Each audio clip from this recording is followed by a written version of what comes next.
സിനിമയുടെ തുടക്കത്തിൽ ഒരു ക്യാപ്റ്റനെയാണ് കാണിക്കുന്നത്. അയാൾ ഒരു കടയിലേക്ക് വന്നു. അയാളുടെ ഷർട്ട് മുഴുവനും രക്തത്താൽ കുളിച്ചിരിക്കുന്നു. അയാളുടെ കയ്യിൽ ഒരു മങ്കി ടോയ് ഉണ്ട്.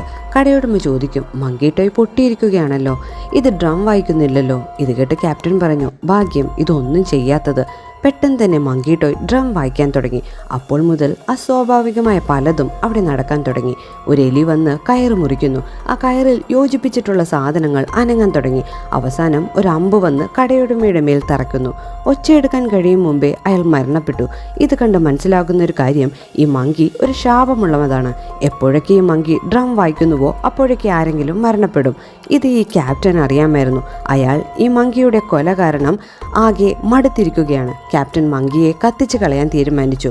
അത് ചെയ്യുന്നു. എന്നാൽ കത്തിയെരിയുന്ന സമയത്തും മങ്കി വളരെ പൈശാചികമായി ചിരിക്കുന്നു. അതായത് മറ്റെന്തോ മങ്കി പ്ലാൻ ചെയ്യുന്നുണ്ടെന്ന വിധത്തിൽ. വർഷങ്ങൾ കഴിഞ്ഞു കാണിക്കുന്നു. ഇത് ട്വിങ്സ് ആണ്. ക്യാപ്റ്റൻ്റെ മക്കളാണിവർ.